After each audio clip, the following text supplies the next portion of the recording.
So this terminology here is very interesting and important, and I like it because there are industries which produce something and sell things, and they are considered a private sector. But when it comes to weather and climate predictions, cyclones, floods, droughts, heat waves, etc., we think of this as government responsibility, which is true. But how do you actually make it worth its investment? You can think of it as an industry which is producing products also which are directly saving lives, livelihoods, properties, infrastructure, helping people, helping economy, protecting GDPs, and so on and so forth, and help strategize resource management on short day-to-day time scales as well as longer term. So obviously this is an industry, so potential for economic value to be generated by America's weather and climate industry, but we can easily make this for India or any other country as well. So weather value chain, EPIC will revolutionize how NOAA advances numerical weather prediction, and the third element in the chain. So here we are looking at economic value in the chain. So weather happens and you want monitoring and observations. This can be a public-private academic partnership for sure. EPIC enabled modeling and forecasting. So Earth Prediction Innovation Center there, providing this framework and ecosystem and the infrastructure to make the EPIC happen. Dissemination and communication, always important to make sure, again with social science, that actual people on the ground are helped, whether it's farmers or households, schools, whatever. Perception and interpretation is important in terms of how you cannot just give forecasts. Ensemble means this, that, and the other thing, put it on the web and hope that it will get used. You need actual interpretation and also understand the perception of the users on how information is being provided and what they think should be improved, what is working, what is not working, and so on. And information use and decision making, of course you want to hit the bull's eye on that one so that you can actually show what your economic value is. We mentioned weather disasters, how much they cost over the years, trillions of dollars, and just in 2020 some $95 billion, and it's the same for India. You can see how much extreme events cost, how much crop damage happens, loss of lives, property, again, crops, as I said, infrastructure damage, people's displacements, and so on and so forth.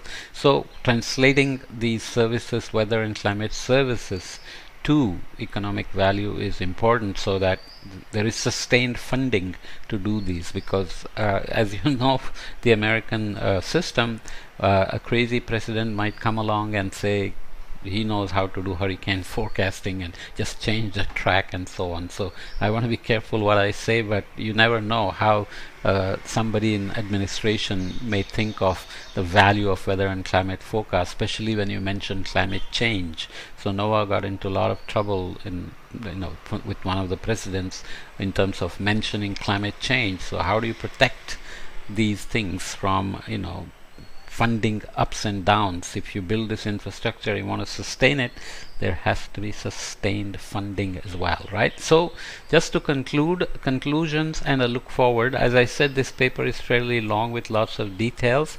I have skipped a lot of things and just provided the most salient points from the paper, and that's my choice. Subjectively I choose this is important and that's important, so you want to go back and read the paper if you're interested in the details. Okay, so innovation has been part of NOAA's services and products throughout its 50 years of history. So 1970s to now. I was on one of the NOAA climate working group for a few years, which was quite fun in terms of looking at what they are doing and suggesting things and so on. With the establishment of the EPIC program and the organizational structures within and outside NOAA to support EPIC, NOAA is establishing a new way of advancing numerical weather and relevant Earth system prediction. So Louis Uccellini, who's the lead author here, is now sitting at University of Maryland as a visiting faculty or adjunct faculty or a researcher, and I used to be, in the same building where he sits now. I was a faculty there for over 20 years. So NOVA and ESSIC, where I used to work, Earth System Science Interdisciplinary Center, are right next to each other, and this is supposed to, favor or to facilitate collaborations with academia and put some of their contract workers in the academic setting as well, which is easier than hosting them within NOVA and so on and so forth. So already some framework existed, but now this is much more systematic, especially, as I said, in terms of bringing academic research to operations, or with testing of the models, testing in the models, and so on. EPIC enables everyone in the enterprise to participate to their fullest extent and enables the potential to dramatically accelerate innovative research contributions. The next generation forecast systems will use a coupled Earth system driven by coupled data assimilation and ensembles needed to provide quantitative forecasts of uncertainty. This is always important. So if you don't know what these things are, data assimilation is where you're blending observations that you are collecting, monitoring and observations into the model, which is necessary to initialize the forecasts in a simple way. Just remember that much.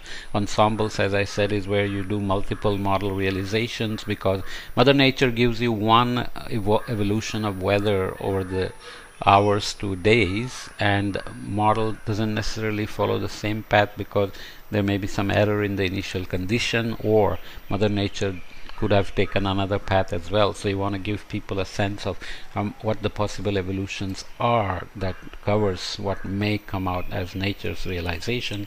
We call them ensembles. If you don't understand, go and listen to other podcasts I have under Introduction to Climate Modeling and so on. So just, ensembles give you a spread, and they give you a sense of the forecast uncertainty, which is critical for making decisions for many sectors. So this system will advance forecast information for Earth systems, including coastal systems, fires, ocean ecosystems, and air quality, in addition to extending forecast information to severe weather, tropical storms, heavy precipitation, and extreme temperatures out to sub-seasonal to seasonal timescales.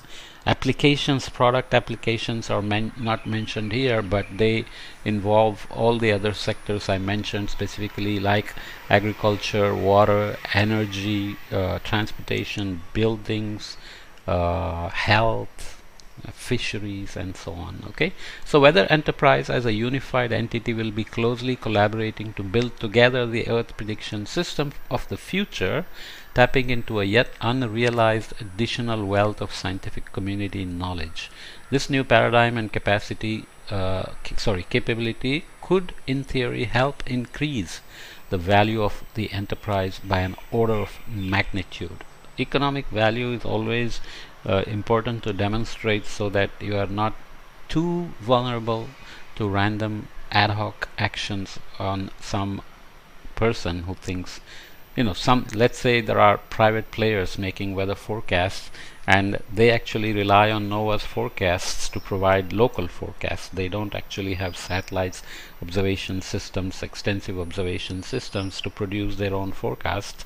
They are in some sense, let's say, downscaling, but a politician may not know that's what is happening. So he may say, or she may say, we can shut down NOAA because AccuWeather can do everything. But this can be dangerous unless NOAA, its mission, has proven its economic value. Okay, the ensuing success of a unified weather enterprise will greatly benefit the nation through unifying the weather community around a shared value proposition, providing the best possible weather forecast for the US population. So being weather ready at this stage of what's ongoing, and then how it will extend to making the country climate resilient, is very important. But again, there are lots of political considerations in even using terms like climate change, climate resilient, because Biden tried this and already there are many issues, many oppositions, and so on and so forth. So vested interests will always play a game, but who's responsible for making the climate, the country climate resilient, which, if each country is climate resilient, it adds up to global resilience, and that's the only way to do it, right? Global warming is always local.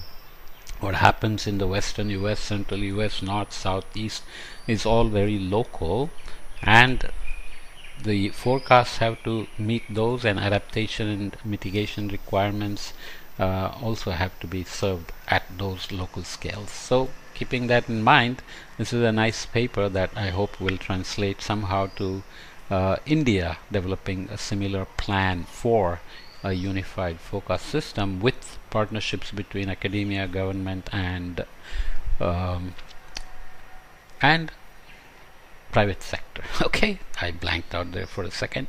So let's meet in the next podcast with the next topic, which will be on evolution. I'm not ethics of climate engineering. So maybe I'll tackle this topic because we're always talking about equity, justice, and so on in climate action, adaptation, and so on. So what can we say about this? So we'll try to see if this paper is going to provide us some insights on that. Okay, see you in the next podcast then.